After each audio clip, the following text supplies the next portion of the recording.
zapravo potencijalni imigranti biti razočarani sa životom kojeg dobiju izvan svoje.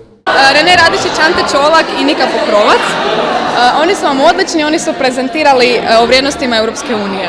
Evo, danas smo imali nekakvu debatu s obzirom na to kako zapravo izgledaju nekakve europske vrijednosti, malo svi skupa učimo o tim europskim vrijednostima, postavljamo pitanja, pričamo o demokratičnosti, nekakvim politikama i ja ovdje igram ulogu moderatora, dok Nika i Ante drže govore, ja zapravo vodim publiku kroz što se sve danas ovdje događa, pričamo o nekim vrijednostima Europe i pokušavam ih malo zaintegrirati u to da i oni sudjeluju u ovoj debati. Moja uloga, kao što Rene već rekla, je generalno držati govor sa jedne strane.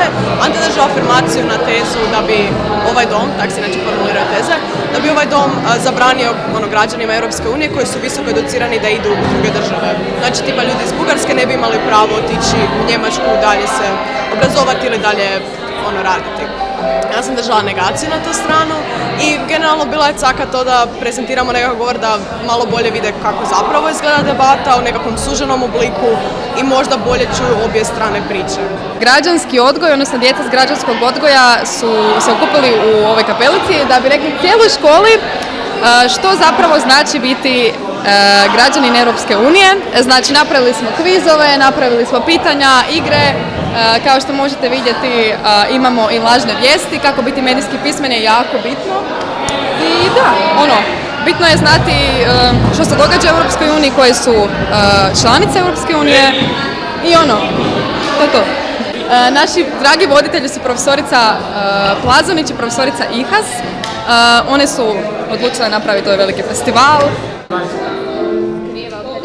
Moja grupa je radila tu društvenu igru, prvo smo izradile području od drveta i koncept se sastoji od polja, baci se kockica, igra se obično ekipama i na koje polje jednostavno dođete, odaberemo pitanje, teže ili lakše, sve ovisi o vašoj sreći i ako točno odgovorite na pitanje koje je naravno vezano s temu Europske unije, idete jedno polje naprijed, a ako je netočno idete jedno polje nazad i cilj igre je da prvi dođe do kraja.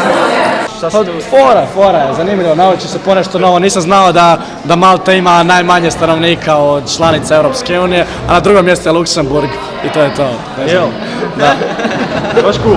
Je, zanimljivo. Fora je. Kaj kažeš na ono Lego igru? Pa nije dobro, nije to Lego igra, to je sa Lego čovječuca. Ja nisam, niko od nas u dvije grupe niko nije bio Lego, bili smo psi. A jel? Da. Onaj čovječne ljudice je najbolji, ono je najbolje. Kviz isto u redu, ove lažne vijesti su Da, uglavnom, tako da europska pismenost što se tiče znanja o Europskoj uniji je dosta loša u ovoj školi. Da, treba se malo poraditi na tome, definitivno.